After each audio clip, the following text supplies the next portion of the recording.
शांति। आज के मधुर महावाक्य सागर मुरली सुनेंगे 2/1/2023 की। तो आज शिव बाबा समझा रहे हैं कि एक सीता की बात नहीं है, जो कहानी बनी हुई है वो एक सीता को रावण ले गया और बंधन में डाल दिया, है ना। तो बाबा कहते ऐसी बात नहीं है। अभी तो बाबा कहते सभी आत्मा रूपी जो सीताएं हैं उसको 5 विकारों रूपी रावण ने बंधन में डाल दिया है। जेल में है, वो कैद में है।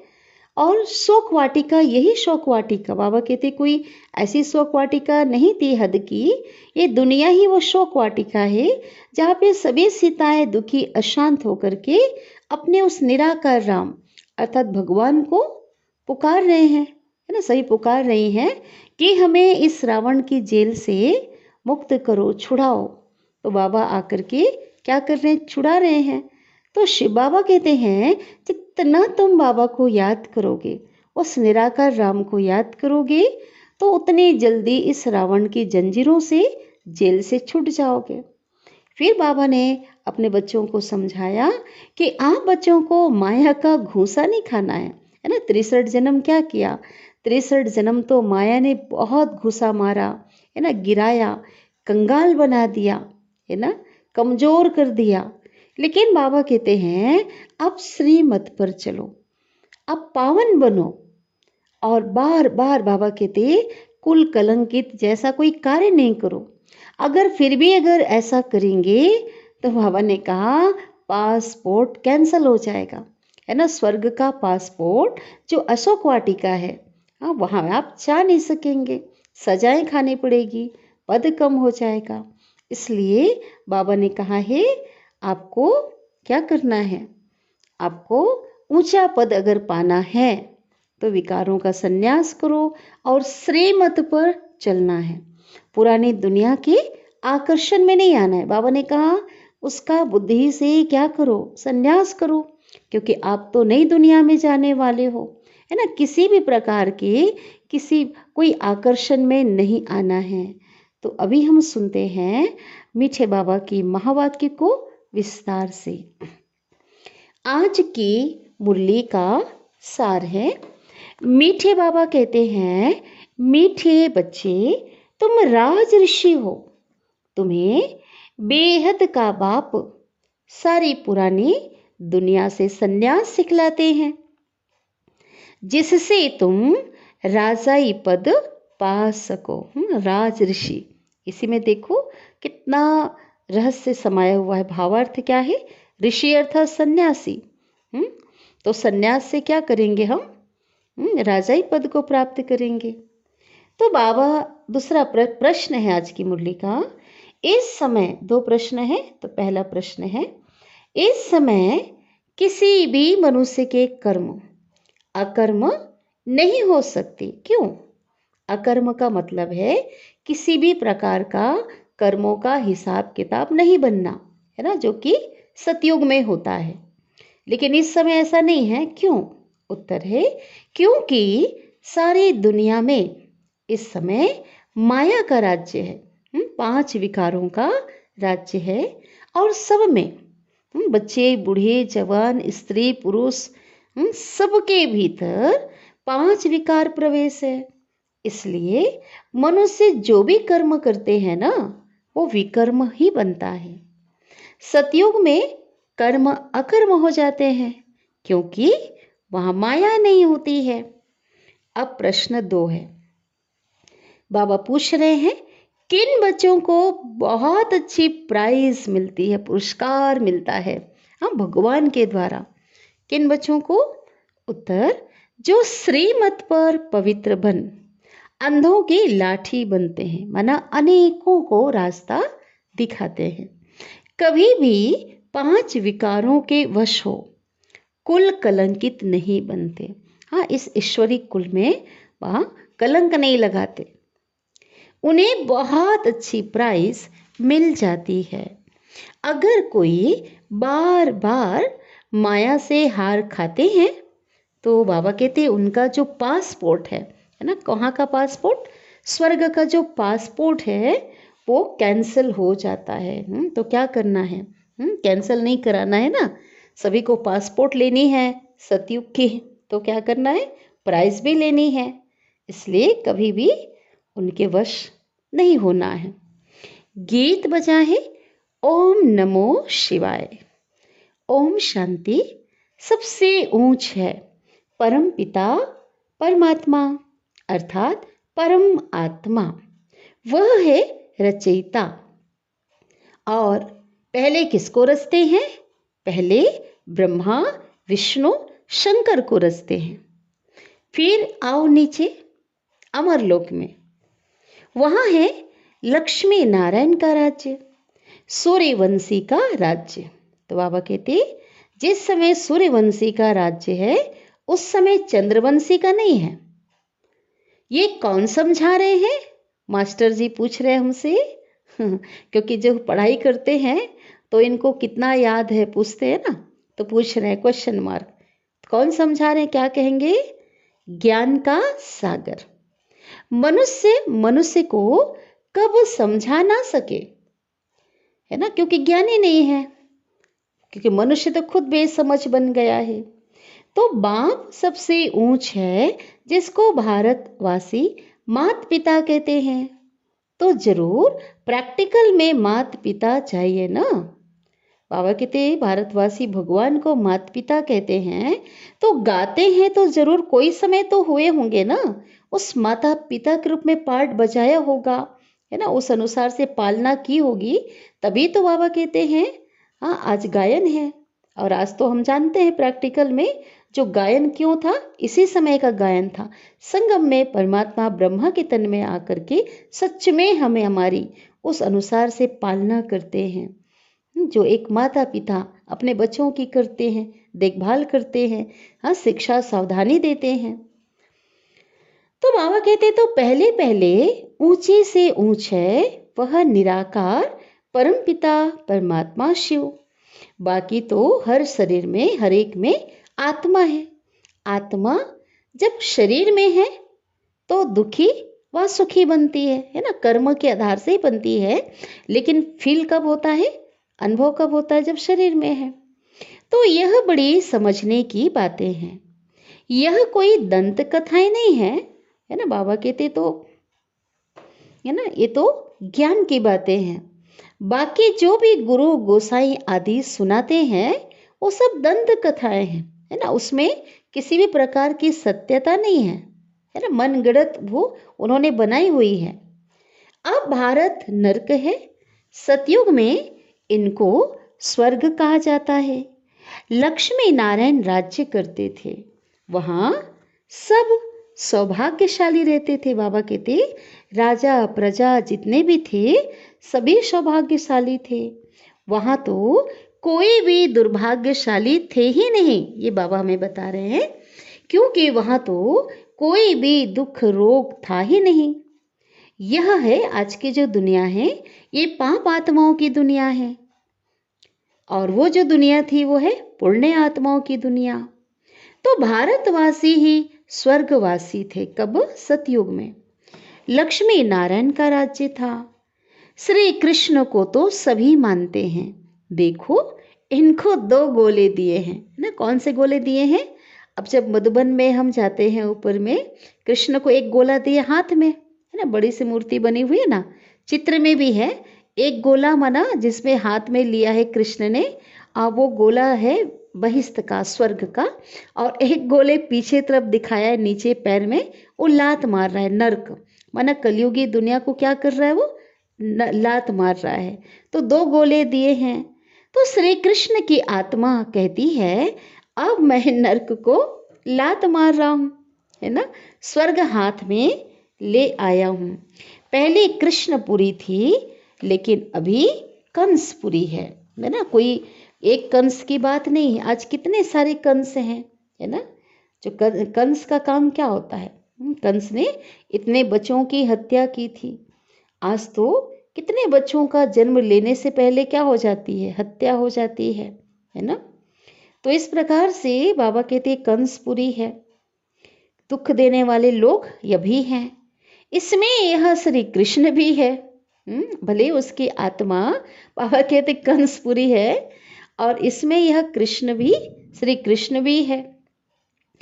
इनके 84 जन्मों के अंत का यह जन्म है ना। आत्मा तो वही है, भले नाम रूप सब बदल चुका है, लेकिन बाबा ब्रह्मा बाबा के लिए कह रहे हैं कि इनका यह 84वां जन्म है।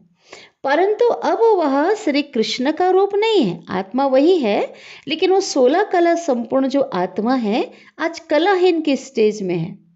यह बाप बैठ समझाते हैं। तो शिव बाबा कहते हैं बाप ही भारत आकर के भारत को स्वर्ग बनाते हैं, और अभी तो भारत नर्क है। फिर स्वर्ग बनाने के लिए बाप आए हैं, परमात्मा बाप आए हुए हैं। यह पुरानी दुनिया है और जो नई दुनिया थी, बाबा कहते ये जो पुरानी दुनिया हो गई है ना, तो नई से ही पुरानी हुई है। मकान भी बाबा एग्जाम्पल दे रहे हैं, जैसे जो मकान बनता है पहले नया होता है, फिर धीरे से एक टाइम के बाद वो मकान नए से पुराना हो जाता है। फिर एक ऐसा समय आता है ना, कंडीशन मकान की बहुत खराब हो जाती है, आखिर तोड़ने लायक हो जाता है, रहने योग्य नहीं होगा, है ना, टूट फूट जाता है तो तोड़ देते हैं। तो अब बाबा कहते हैं मैं बच्चों को स्वर्गवासी बनाने के लिए क्या कर रहा हूँ, राज योग सिखाता हूँ। तुम हो राज ऋषि, ठीक है, राज ऋषि का अर्थ बताते राजाई प्राप्त करने के लिए तुम सन्यास करते हो। ऋषि माना सन्यासी, लेकिन कौन सा सन्यास, बेहद का, विकारों का सन्यास करते हो। वे जो सन्यासी होते हैं वे हद के घर बार को छोड़ करके जंगल में चले जाते, अपने परिवार को छोड़ देते हैं, परंतु हैं तो फिर भी पुरानी दुनिया में। बाबा कह रहे हैं भले घर को छोड़ा, हाँ, जंगल गए, जहाँ भी गए, तीर्थों पे गए, लेकिन है तो पुरानी दुनिया ना। लेकिन बाबा कहते बेहद का जो बाप है परमात्मा पिता तुमको नरक का सन्यास कराते हैं, जीते जी सन्यास है ना, बुद्धि योग उससे हटा देते हैं और स्वर्ग का साक्षात्कार कराते हैं। तो शिव बाबा कहते हैं मैं आया हूँ तुमको ले जाने के लिए। बाप सभी को कहते हैं तुम अपने जन्मों को नहीं जानते हो। यह तो जरूर है जो जैसा कार्य करेगा अच्छा व बुरा, तो उस संस्कार अनुसार जाकर वह जन्म लेंगे। कोई साहूकार तो कोई गरीब, हाँ, कोई रोगी तो कोई तंदुरुस्त बनते हैं। तो बाबा कहते हैं ये डिपेंड किस पे करता है, अगले जन्मों के, पास्ट जन्मों के कर्मों का के अनुसार उसका हिसाब है। माना बाबा एग्जाम्पल दे रहे हैं इस जन्म में कोई बहुत तंदुरुस्त है, बहुत हेल्दी है, तो जरूर आगे जन्म में उसने कोई अच्छा काम किया होगा। बाबा कहते हैं जैसे हॉस्पिटल आदि बनाए होंगे, है ना, कोई दान पुण्य जैसे करते हैं तो अल्पकाल के लिए प्राप्ति तो होती है ना उसकी, तो बाबा कहते वो साहूकार बन जाते, अमीर बनते हैं। नर्क में मनुष्य जो भी कर्म करते हैं तो वह जरूर विकर्म ही बनेंगे, क्योंकि सब में इस समय 5 विकार हैं। अब सन्यासी पवित्र बनते हैं, पाप करना छोड़ देते हैं, जंगल में जाकर रहते हैं। आजकल तो बाबा कहते जंगल में कोई नहीं है, पहले जाते थे ना, अब तो शहरों में आ गए हैं, फिर भी घर बार तो छोड़ा है, परंतु ऐसे नहीं कि उनके कर्म अकर्म होते हैं। बाबा कहते ऐसा नहीं। बाबा समझाते हैं इस समय है ही माया का राज्य, इसलिए मनुष्य जो भी कर्म करेंगे ना तो पापों का समावेश होगा ही। बाबा कहते वो पाप ही होंगे। सतयुग त्रेता में माया होती नहीं, इसलिए कभी विकर्म नहीं बनते और ना ही वहां दुख होगा। इस समय बाबा कहते इस समय एक तो है रावण की जंजीरें, फिर भक्ति मार्ग की जंजीरें। वहां भी कितना बंधन होता है, कितना ताम झाम करना होता है ना, बहुत एक प्रकार का बंधन ही है। जन्म जन्मांतर धक्के खाते आते हैं। बाबा कहते हैं हमने आगे भी कहा था, पहले 5000 वर्ष पहले भी बाबा ने समझाया था कि इन जप तप आदि से मैं नहीं मिलता हूँ। मैं आता ही हूँ तब जब भक्ति का अंत होता है, और भक्ति शुरू होती है द्वापर में। और अंत कब होता है? अभी कलयुग के अंत में ही उसका अंत होता है। तो मनुष्य दुखी होते हैं तब याद करते हैं, है ना, किनको? भगवान को याद करते हैं। सतयुग त्रेता में सौभाग्यशाली हैं, इसलिए कोई याद नहीं करते।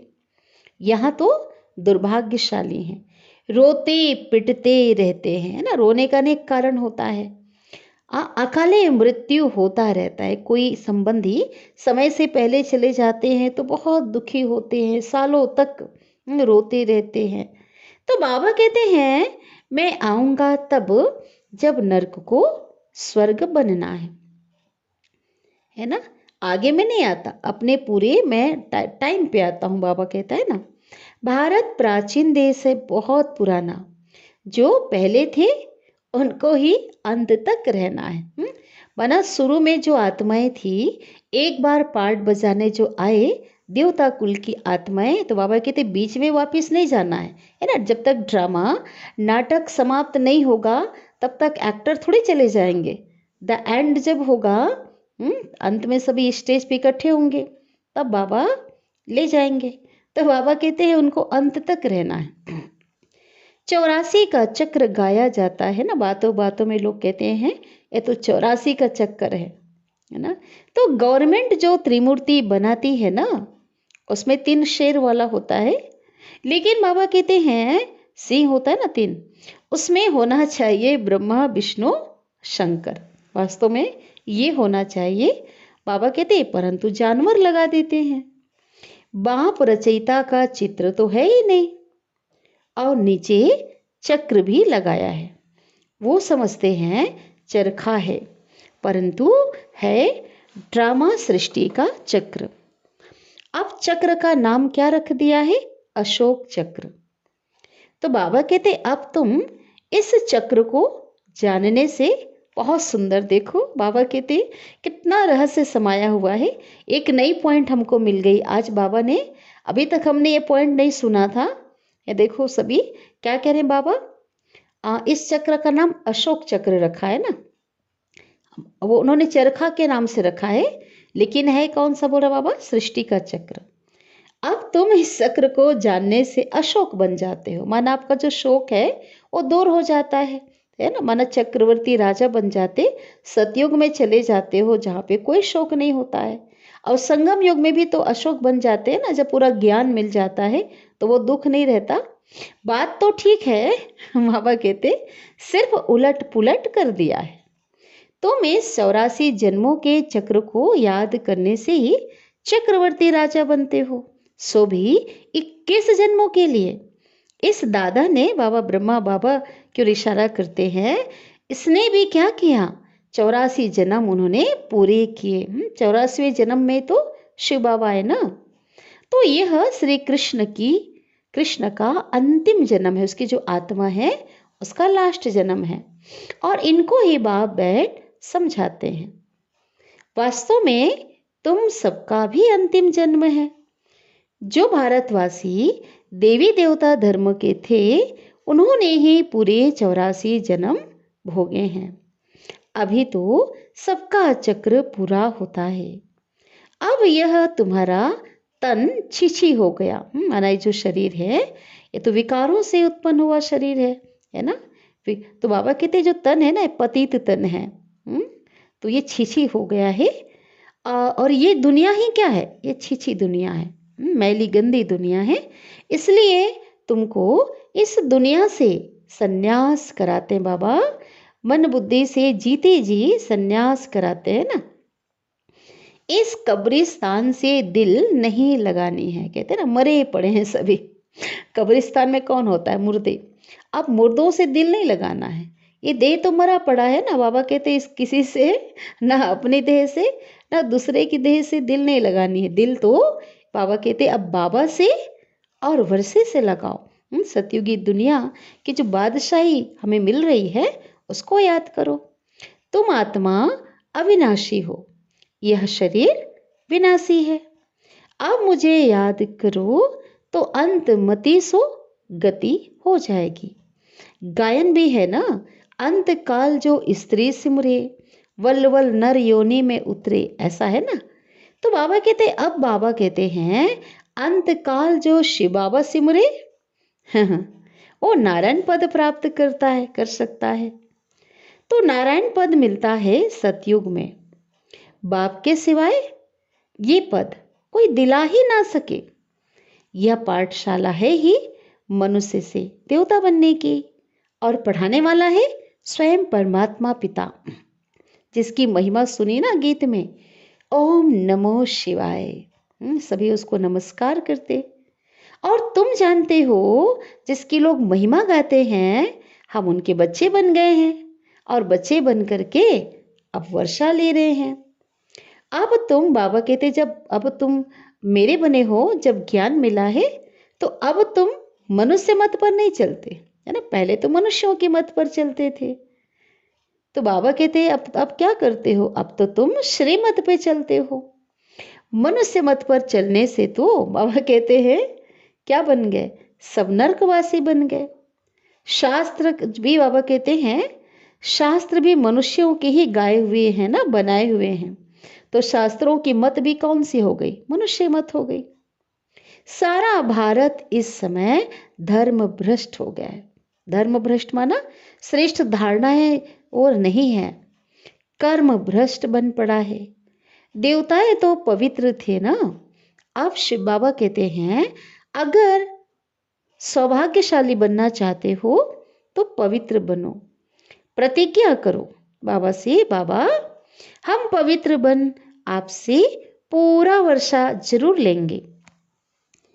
यह तो दुनिया पुरानी पतित दुनिया अब खत्म होने वाली है। लड़ाई झगड़ा क्या क्या लगा पड़ा है, देखो शुरू तो हो गई ना, स्टार्टिंग तो हो गई है। क्रोध कितना है, बाबा कहते हैं लोगों के अंदर कितना क्रोध है। बम्स कितने बड़े बड़े बनाए हैं, इतने बड़े अणु बम, परमाणु बम, जैविक बम, इतने बड़े बड़े बम है जो कितने बड़े एरिया को नष्ट किया जा सकता है। कितने क्रोधी लोभी हैं, लालची हो गए इंसान। बाबा कहते वहां श्री कृष्ण कैसे गर्भ महल से निकलते हैं, सो तो बच्चों को बाबा ने साक्षात्कार कराया है, बच्चों ने साक्षात्कार किया है। यहाँ तो है गर्भ जेल। बाबा कहते गर्भ में जब आत्मा को सजा मिलती है, मल मूत्र के बीच होता है ना, अंधेरे में होता है, उल्टा होता है, तो बाबा कहते एक छोटे से स्थान में बहुत सजा मिलती है। तो उस समय जो आत्मा अंजाम करती, भगवान से कहती है बाहर निकालो। अब हम ऐसा वायदा करती है, हम ऐसा काम नहीं करेंगे। बाबा ने बताया ना कई बार कि गर्भ के अंदर आत्मा को उसका साक्षात्कार होता है, पूरे जन्मों का, पापों का, क्या क्या उसने किया। तो वायदा करता है कि मुझे बाहर निकालो, अब मैं ऐसा कर्म नहीं करूँगा। बहुत हाथ जोड़ता है वो, और जैसे बाहर निकलता है तो बाबा कहते हैं बाहर निकलने से माया पाप काम कराने लग पड़ती है, वो भूल जाता है। तो बाबा कहते हैं लेकिन सतयुग में भी बच्चा जो होगा वो गर्भ से जन्म लेगा, लेकिन गर्भ महल होगा। वहाँ गर्भ महल से बच्चा निकलता है तो रोशनी हो जाती है, बड़े आराम से रहते हैं। गर्भ से निकला और दासियां उठा लेती हैं, बाबा कहते है ना, बाजे बजने लग पड़ते हैं। यहाँ और वहाँ में कितना फर्क है। आप तुम बच्चों को 3 धाम समझाए हैं, है ना। कौन कौन से धाम, शांति धाम। तो बाबा कहते हैं 3 धाम समझाए हैं। शांति धाम से ही आत्माएं आती हैं, और शांति धाम, सुख धाम, दुख धाम बोलते हैं ना बाबा, 3 धाम। तो आत्मा तो स्टार के मिसल है, सितारे के समान है, जो भ्रिकुटी के बीच में रहती है। आत्मा में 84 जन्मों का अविनाशी रिकॉर्ड भरा हुआ है ना। और ना ड्रामा, बाबा कहते हैं ना भरा हुआ है, ना ड्रामा कभी विनाश होता है, ना एक्ट बदली हो सकती है। आत्मा का जो पार्ट है वो भी विनाश नहीं होता, है ना। उसको भी वही पार्ट बजाना है, कभी चेंज नहीं हो सकता।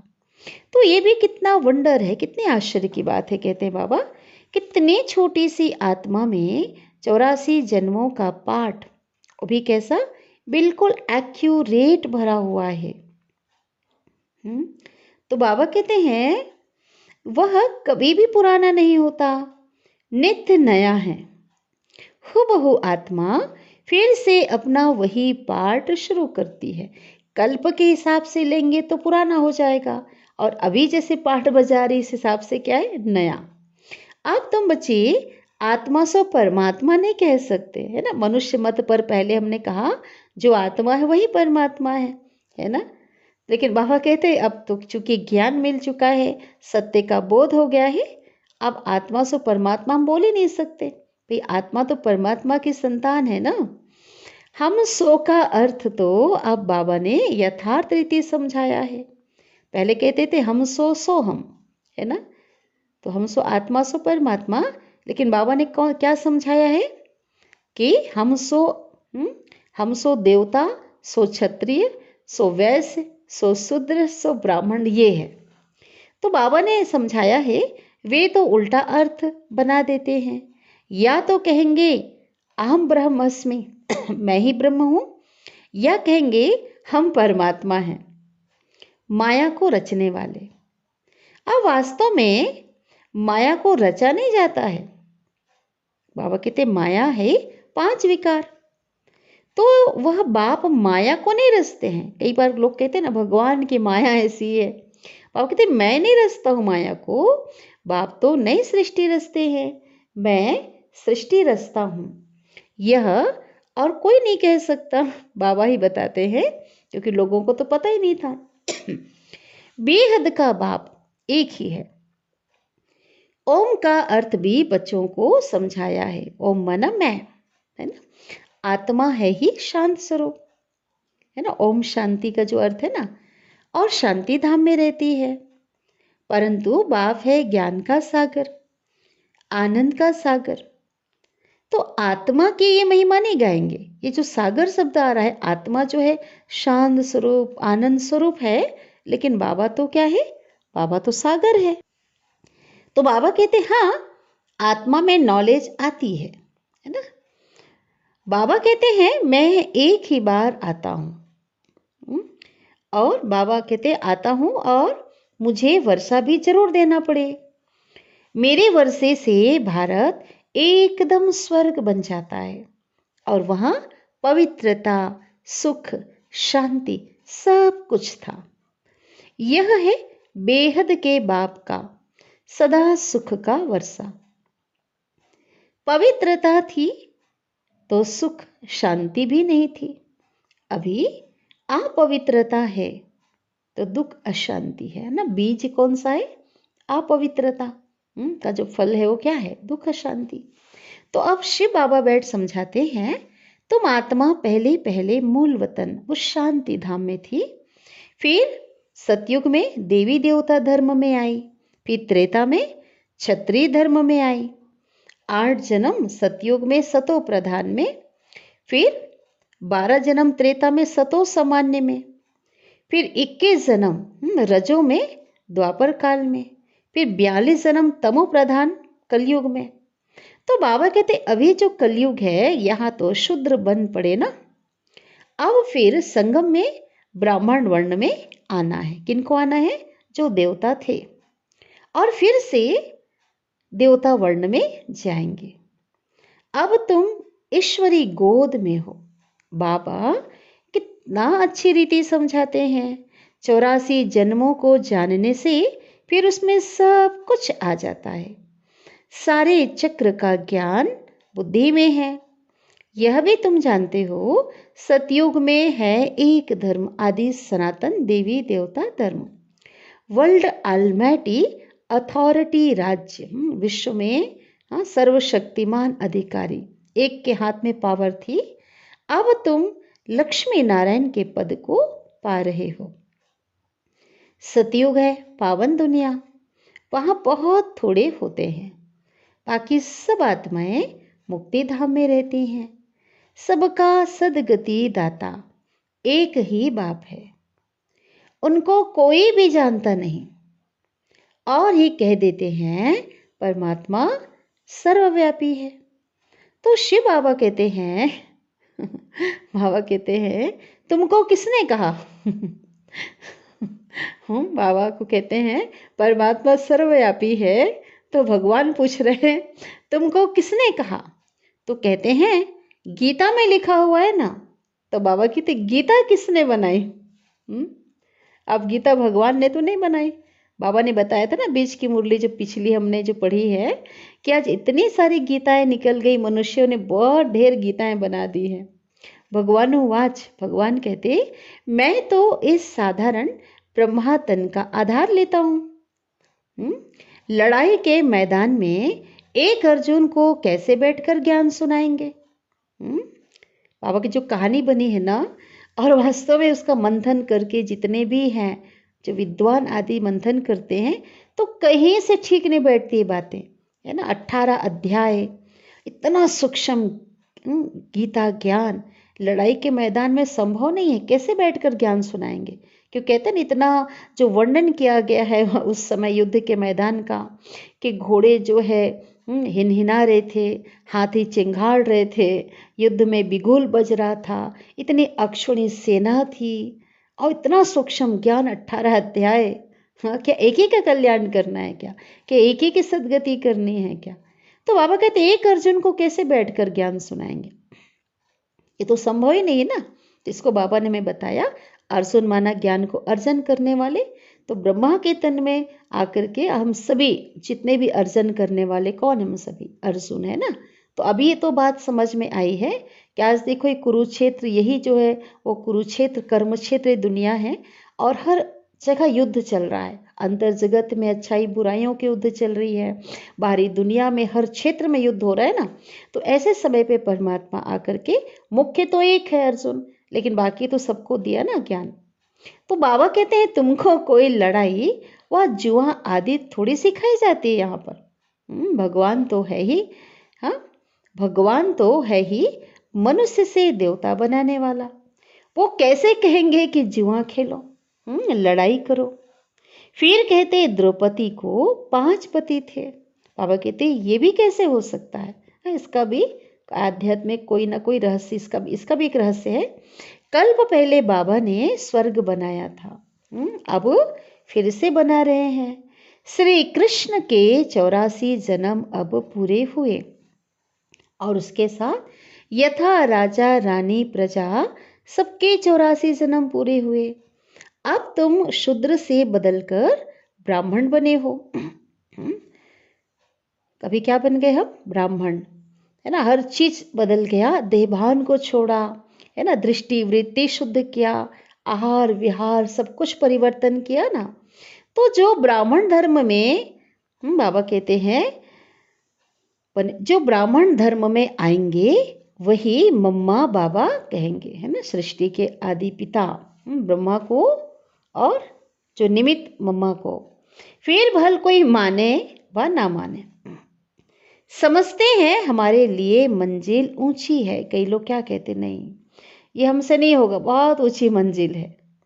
फिर भी अगर कुछ ना कुछ सुनते हैं ना, भले धारणा मूर्त नहीं बनते, निश्चय होता है, थोड़ा बहुत सुनते हैं, तो भी स्वर्ग में जरूर आएंगे, परंतु कम पद पाएंगे, है ना। नौकर चाकर बनेंगे, दास दासी प्रजा में आएंगे। वहां तो यथा राजा रानी प्रजा सब सुखी रहते हैं। नाम ही है हेवन, हेवनली गॉड फादर, स्वर्ग का जो रचयिता है वो हेवन स्थापन करते हैं। यह है हेल, नरक। सब सीताओं को रावण ने जेल में बांध रखा है। सीताओं की बात आ रही है ना। हमने तो जो कहानी सुनी थी वो एक सीता की, जो रावण उसे धोखे से ले गया और वहाँ पे बंधन में रखा। लेकिन इसका रहस्य शिव बाबा ने बताया, उस त्रेता में तो उस सीता की चोरी ही नहीं हुई। वहाँ तो इतना जो है मर्यादा पुरुषोत्तम कहते हैं ना राम को, वहाँ तो 5 विकार था ही नहीं, रावण तो था ही नहीं, है ना। ना हद का था ना अभी बेहद का रावण, दोनों प्रकार के रावण नहीं थे। वो अभी की बात है। सभी आत्मा रूपी सीताओं को रावण ने, मतलब 5 विकारों ने क्या किया है, बंधन में ले लिया है। 5 विकारों की वशीभूत सभी आत्माएं हैं और सभी दुखी और शांत हैं। तो बाबा कहते वो शोक वाटिका है, ये दुनिया क्या है, शोक वाटिका। तो सभी शोक में बैठकर भगवान को याद कर रहे हैं कि इस रावण से छुड़ाओ। कौन से भगवान को, निराकार राम है ना, उस परमात्मा दाता राम को याद कर रहे हैं सभी आत्माएं। कहते हैं हे प्रभु हमें छुड़ाओ दुखों से, इस बुराइयों से। तो अभी की बेहद की बात है। सतयुग है अशोक वाटिका, वहां पे कोई शोक नहीं है। जब तक सूर्यवंशी राजधानी तुम्हारी स्थापन नहीं हुई है तब तक विनाश नहीं हो सकता। देखो बाबा ने कहा राजधानी स्थापन हो, बच्चों की कर्मातीत अवस्था हो, संपूर्ण संपन्न जब अवस्था हो जाएगी तब फाइनल लड़ाई होगी। ये बाबा भगवान ने कई बार हम बच्चों को बताया है और प्रैक्टिकल में हम सभी महसूस कर रहे हैं, उस बात को देख रहे हैं। बाबा कहते तब तक रिहर्सल होती रहती। यूक्रेन का चला, बीच बीच में कितने भी हो रहे हैं छोटे मोटे जो युद्ध है, अब वो हो रहे हैं। और क्या होता है, लेकिन फाइनल माना विश्व युद्ध जो फाइनल होगा वो अंतिम युद्ध होगा जिसमें सब कुछ खत्म हो जाना है। तो बाबा कहते हैं वो अंत में होगा। वो किस पर अभी बाबा कहते हैं रुका हुआ है, क्योंकि आप बच्चे संपन्न नहीं बने हैं ना। तो बाबा कहते हैं जो लड़ाई होगा ना, अंतिम लड़ाई, महाभारी युद्ध, तो इस लड़ाई के बाद ही स्वर्ग के गेट खुलने वाले हैं। तुम बच्चों को स्वर्ग में चलने लायक बनना, अभी लायक नहीं है, बाबा कहते बनना है। बाबा पासपोर्ट निकालते हैं। जितना जितना पवित्र बनेंगे, अंधों की लाठी बनेंगे, माना अनेक आत्माओं को ज्ञान की राह बताएंगे, रास्ता दिखाएंगे, तो प्राइस भी अच्छी मिलेगी, पुरस्कार भी भगवान की ओर से क्या होगा, बहुत अच्छी मिलेगी। बाबा से प्रतिज्ञा करनी है। इसके लिए क्या करना है, प्राइस लेने के लिए प्रतिज्ञा करनी है। मीठे बाबा हम आपकी याद में जरूर रहेंगे, लेकिन मुख्य बात है याद के साथ साथ पवित्रता की। तो बाबा कहते प्राइज लेने के लिए क्या करना होगा, 5 विकारों का दान जरूर देना पड़े। काम क्रोध मोह लोभ अहंकार, है ना। कोई हार खाकर खड़े भी हो जाते है ना, माना विकारों से कि वशीभूत हो जाते, हार खा जाते हैं। तो बाबा कहते अगर 2-4 बारी माया का घूसा खाकर फिर गिरा ना तो नापास हो जाएगा। बाबा को अच्छा नहीं लगता कि मेरे बच्चे घूसा खाएं, इसलिए बाबा कहते बार बार अगर गलतियां कर रहे हैं, विकारों की वशीभूत हो रहे हो, तो बाबा कहते फिर तो फेल हो जाएंगे। फिर जो स्वर्ग का जो पासपोर्ट मिलना है ना वो कैंसिल हो जाता है। बाबा कहते फिर नहीं मिलने वाला। इसलिए शिव बाबा कहते हैं बच्चे कुल कलंकित मत बनो, तुम विकारों को छोड़ो, मैं तुमको स्वर्ग का मालिक अवश्य बनाऊंगा। बाबा कहते पहले छोड़ो तो सही। अच्छा, मीठे बाबा की बाप दादा की ओर से हम याद प्यार ले लेते हैं।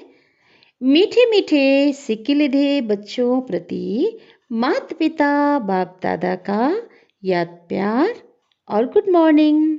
रूहानी बाप की रूहानी बच्चों को नमस्ते, और हम रूहानी बच्चों की रूहानी माता पिता बाप दादा को याद प्यार गुड मॉर्निंग और नमस्ते। शुक्रिया बाबा, शुक्रिया आपका दिल से पद्मा पदम गुणा शुक्रिया। अब है धारणा के लिए मुख्य सार।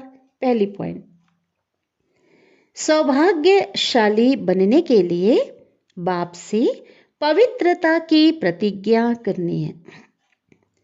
इस छीछी पतित दुनिया से बाबा की दिल नहीं लगानी है।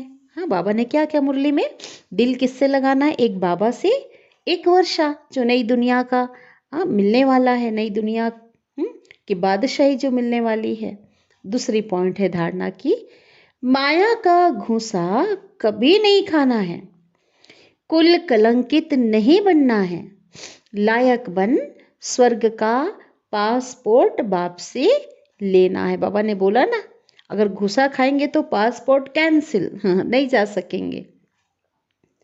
वरदान दे रहे हैं सदगुरु बाबा, मन को बिजी रखने की कला द्वारा व्यर्थ से मुक्त रहने वाले, मन को बिजी रखने की कला द्वारा व्यर्थ से मुक्त रहने वाले सदा समर्थ स्वरूप भव, है ना। तो क्या करना है, मन को बिजी रखना है। बिजी रखना भी क्या है, बहुत बड़ी एक कला है।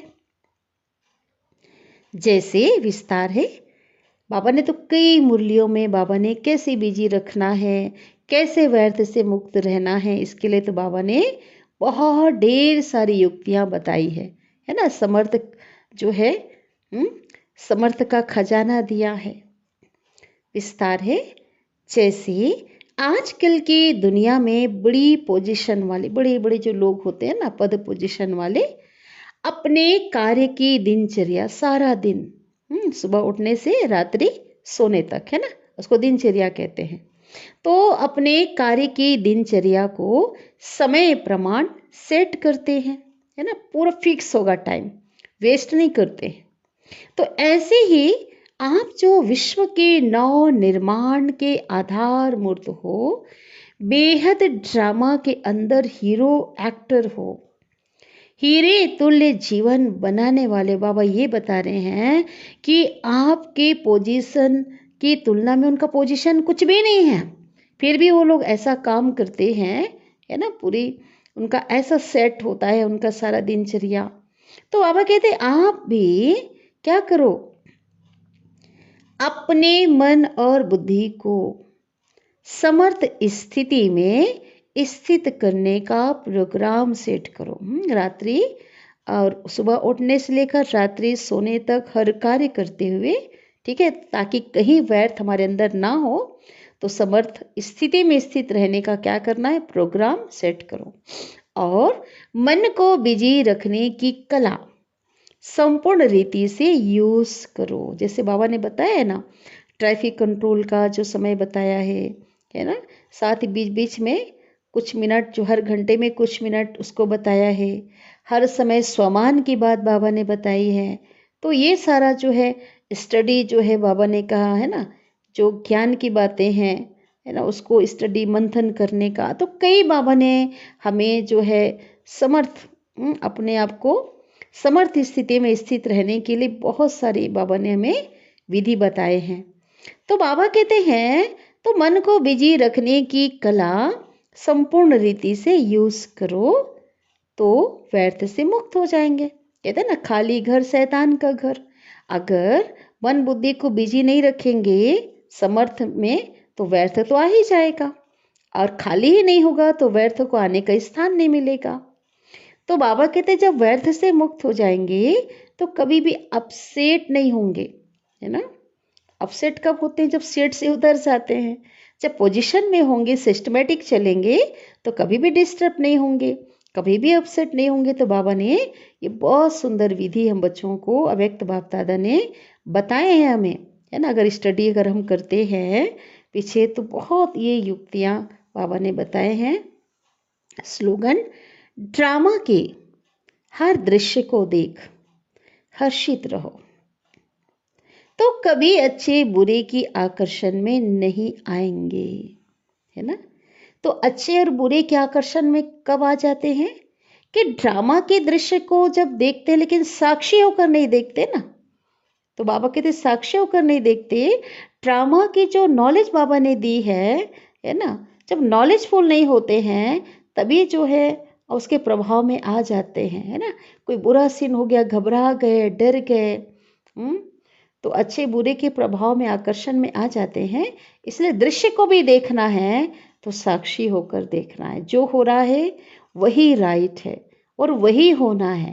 पापा ने कई बार पक्का हम बच्चों को कराया है और ये भी बताया है कि जो हो रहा है वही कल्याणकारी है ना। ड्रामा में बाबा कहते बिंदु लगाओ, जो हुआ बनी बनाई बन रही, अब कुछ बनने नाही, चिंता ताकि कीजिए जो अनहोनी होए, ये बाबा ने बताया हुआ है। तो इसलिए जब साक्षी होकर देखेंगे, पॉइंट लगाएंगे तो उसके प्रभाव में नहीं आएंगे। तो बहुत मीठी प्यारी बाबा की वाणी रही। अच्छा, ओम शांति।